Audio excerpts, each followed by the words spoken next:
No, he'll almost certainly play for West Adelaide on Friday night. Yeah, just we'll work backwards from that game for him. He's missed 3 matches, so this will be his 4th week. So we're being quite cautious with him. He'll play about 80% of the game, hopefully for West Adelaide on Friday night. What about any other boys in terms of health? Yeah, we got through the game really well, so there was no injuries. So it'll be hard to see us make too many changes to that side that won so well on Sunday. What do you take out of that? You know, you got straight up, you know, that couple of days. Yep. What can you gain from that? Oh, lots of things. You know, it's probably the first time for the season that I was really happy with the way we set up structurally from the first bounce until, you know, even time on in the last quarter. There seemed to be a more emphasis for the players on ground to get in the correct position structurally. So that's for, you know, stoppages, centre bounce, kick-ins, the kick-in press, those sort of things. So it was a complete game in that sense. But, you know, the result was fantastic. A lot of boys got some confidence. You know, Tommy Lynch's 10 was awesome, but it was an even contribution from the whole team, which I think we certainly play better when we get an even contribution from the 22. No, not so much. I mean, the boys are pretty good at that. You know, there's certainly no issues about our guys getting ahead of himself. You know, we certainly know where we sit in the scheme of things. It's round 8 this week. There's still a long way to go. We still have to continue our good form this week against St Kilda, who had a great win against Carlton on Monday night. So straight back to work really on Monday with the review and then getting on with training. So it was warm up there. It was a hard ground. A bit more emphasis on recovery early in the week. But we'll have a light session today, have a 45-minute session tomorrow, and then freshen up for the weekend. So how tough for Tom Lynch to back up that, all this sort of pressure? Yeah, it'll be tough for him, I think, to ever kick 10. You know, that's not many people can do that. But he'll just look to contribute like he does every week. I've been really happy with the 4 games that he's come in. He might have been flying under the radar a little bit, but you know, he's been working his backside off to get to the correct positions and sort of playing as that high half forward. And you know, on the weekend he just got to the right position so many times, and he won his fair share of 1v1s, and he's going to get more attention. Obviously now he's in the spotlight this week, but I think even though he's young as a sort of AFL experience, he's still got a really mature head on his shoulders, and I'm sure he's going to handle it okay. And 4 nights of whole the job team right up the West, yep. Something special. How highly do you think that type of leader? Yeah, his raw stuff is excellent, and we saw some of the marks he took on the weekend, and you know, he's still working consistently to give us a you know, a 4-quarter effort. He sometimes flashes in and out of the game, which is understandable for a player without much experience, and that's hardly any football experience, that, you know, let alone AFL experience. But it's helped him, I think, having McKernan in the side too the last couple of weeks. He hasn't had to do as much ruck work, or you know, pretty much any ruck work, so that's sort of helped him a little bit too. You know, that's allowed him to be a bit more dynamic and powerful when he's forward. It's been a complete week, obviously. Yeah. Yep. Oh, it's still very much a work in progress. You know, we're not going to pat ourselves on the back too quickly, because we're still looking for our best setups. You know, we tried a lot of players through there on the weekend. At different times we had Paul Pleasure, Vince, Dangerfield, even Sloane, Thompson spent time, you know, deep forward at full forward. And then we used, you know, McKay, Kerridge and Van Berlo through sort of high half forward. So we're still looking to get the right mix, but probably our most dangerous look is to keep throwing different players through there rather than just have a 6 that are there all the time. We think we're going to get a better advantage by having a lot of different guys go through there. Yeah, he's in career best form. You know, he's arguably the best player in the competition at the moment, or certainly the most influential. It's really hard to stop him because he's got the marking power, but also the endurance to get up the ground and run. So, you know, I used to have headaches coaching against him when I was at Geelong, you know, when I was looking after the back line, and I'm sure Darren Milburn's going to have a few headaches this week too, looking for a way to contain him.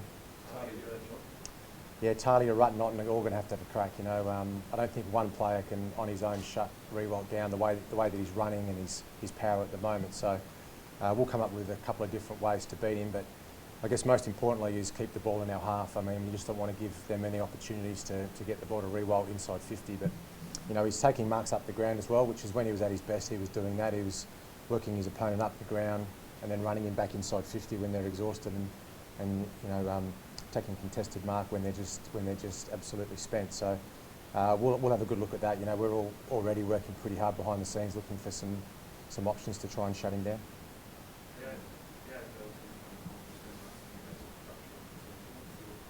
No, they've already been.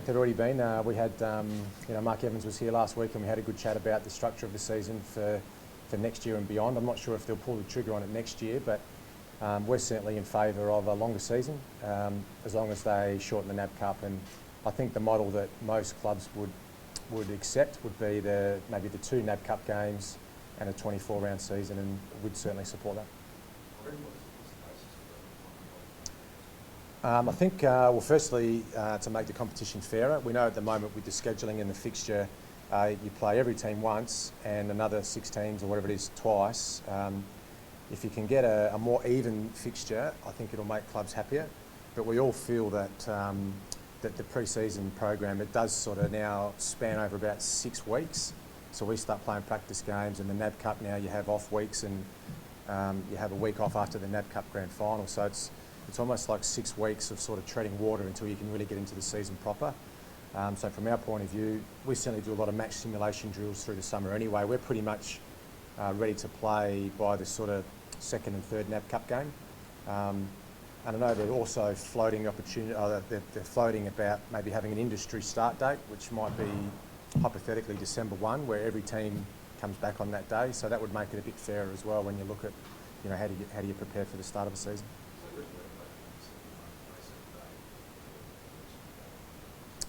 Yeah, I think that's what they're trying to prevent. You know, they're looking for guys, particularly the players, and you know, sometimes coaches, to get a better balance with sort of work and lifestyle. And you know, we do ask a lot of our players these days. I mean, players are still going to train and get themselves in really good condition before they come back, and others will sit on the couch or travel around the world and then do it the hard way from December 1. But that's just a suggestion at the moment. I'm not sure if the AFL is going to go ahead with that as soon as next year, but I know it's certainly on the radar for them. So you could air a competition of 24 rounds. Yep. Would you see it extending beyond that to maybe 26 or 24 maximum? I don't think they should take a big chunk, and I think it's better to just go in small doses initially. I think 24 would make it a bit fairer initially, and then we'll wait and see how that sort of looks, I guess, without trying to make too many changes. But I think you know, the whole 18 clubs, well, each of the 18 clubs will be keen for a longer season. What do you think about a formal or a informal locking system so that you still be fairly common, like second goal goes by Yep. the room Yeah, they're right. Yeah, I mean, there's definitely pros and cons for the conference style as well. I wouldn't mind seeing that, but I can understand that there's some negatives associated with that also. You know, and sometimes one conference is going to be stronger than the other, but then you'd think over a cycle of time that would even out. But yeah, I think it's something that we would look forward to, and I think it's a change that would be good for the actual competition. The AFL have to concede a little bit on the revenue front to even up the Yeah, it's a good question. I'm not sure. I think we know it's. I mean, we know that it's a problem that with, you know, the blockbusters and certain teams. You know, even with us, you know, we have 2 showdowns every year against Port Adelaide. Some teams would argue when we're at the top and Port are at the bottom, it's not fair, and when Port are at the top and we're at the bottom, it's not fair either. But it's the same with the teams. You know, with the teams in the West, you know, Freo and West Coast, they have the same thing. They want the 2 blockbusters against each other each year. So there's never going to be a completely fair system unless we play each other once, and then whoever you played away this year, you play at home next year, or if you play everyone twice. And we probably think that that's just too much. You know, what would that be, 34 rounds or something? You know, if you did everyone twice. So would it? Oh, my maths isn't that good. Yeah, 34 rounds. That's probably too much. So we're just looking probably to make the competition as equal as we can. You know, we do the draft, which is great. The bottom team gets the first pick and all that sort of stuff. But the fixture's never really been that fair.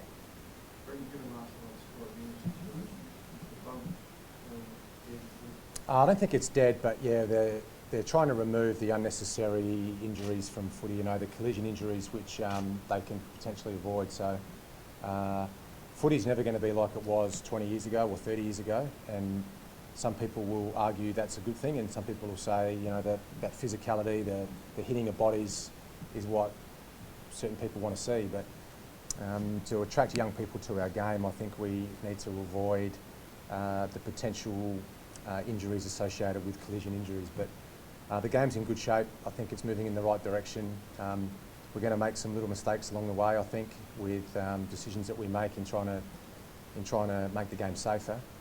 But we'll eventually get it right. So there might be a situation where you think might have some questions going in the contest. Yeah, I mean, we get that feedback from the players too. You know, as they approach a contest, their heads spinning a little bit with what's allowed and what's not allowed. And there was some heavy debate last week with the marking now. You know, we had the issue with Scott Thompson 2 weeks in a row where we got the apology that, you know, there was a mistake made. But we'll keep looking at that as well, where we've got some stuff we're going to look at today with our players. You know, what's a free kick and what's not. So we'll keep trying to work within the rules and ensure we get it right. But quite often the umpires have to do their very best to interpret the rule themselves, and we understand they're going to make mistakes, and we won't jump up and down too much if they make a blue. So what do you make of Ruben's approach that trading for Sloan for No, we wouldn't do that trade. No, Rory Sloan will be here for a long time.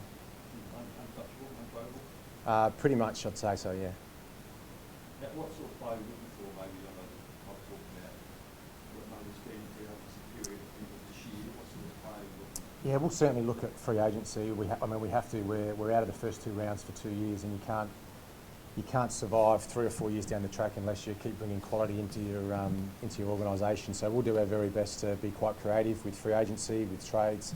We'll still keep trying to bring young talent or established players into our squad if it makes us better. So I don't think we'll be looking for a prototype player. There's some players that I'd like, but whether they're available or not, I'm not sure by the end of the season. So we'll just keep working behind the scenes to ensure we bring, you know, we're actually prepared for that period, you know, that trade period, and also free agency. How high do you rate Rory, obviously? Yeah, I rate him very high, as high as you can go. What's he bringing to the table? Oh, he's a complete player for us. You know, he does everything. He attacks, he defends. His leadership's great, but most importantly, he's still a young player. You know, he's still got lots of improvement left in him, you know, which is quite scary. But we've got a great group of young players who are going to take this club forward. You know, when you look at, you know, our rising star from last year, Daniel Talia, Dangerfield, Sloan, Jacobs, Brown, Laird, McKay, Walker. You know, we're still very young, and it's going to be a really exciting time long term to be involved with this footy club.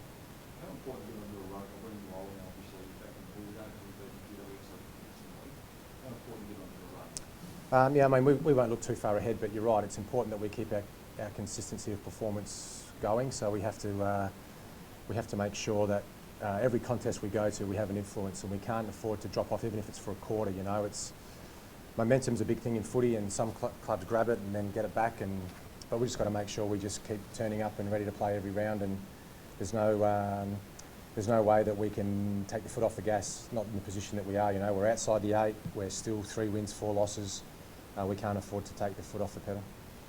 Your team and John, where are they right now? At the moment, well, they're not in the best 22. It's as simple as that. So those boys are very proud, and they're doing their very best to get back into the side. But currently, as it sits, they're not in the best 22.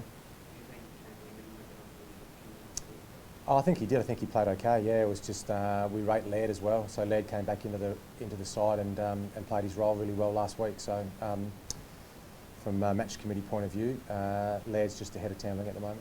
But that might change. I mean, you know, Tambling's form in the SNFL has been very good. Laird's only played three AFL games. They've been pretty solid. So we'll keep looking to develop the young players in that situation. What do you like about Laird? Is his toughness and non-footballing style? Yeah, I do. Yeah, he just does the basics really well. He's clean, makes good decisions. Very difficult player to beat in one-on-ones. So, and he's not flashy either. You know, he just does the basics really well.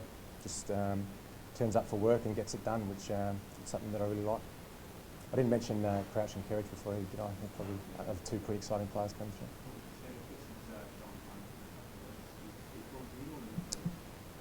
No, he's just going to. I mean, we'll keep talking to him. Obviously, yeah, it's hard to shut him up even when he's in Broken Hill. But yeah, we'll just leave him alone for a little while now. I know it's. I mean, he's one that, you know, ebbs and flows of coming back in rehab. You know, he has good days and bad days, and it was a pretty serious injury. You know, when talking to the surgeon and listening to the condition that his knee was in, you know, it's pretty serious, you know. So I mean, we'll just take our time. 12 months. We won't try and rush him back. We'll give him enough time to repair himself and come back a better player, hopefully. Yeah, very optimistic. Yeah, I mean, it was a serious knee injury, you know, similar to a car crash, but the surgeons said there's no reason why he can't get back and be a better player than what he was. Or sorry, his knee will be, you know, just as strong as it was prior to the injury. When's he due back to play? That's a good question. I'm not sure. I think he's going to have a couple of weeks back at Broken Hill. Yeah. Thanks, Ellis. Beautiful. Thanks, guys.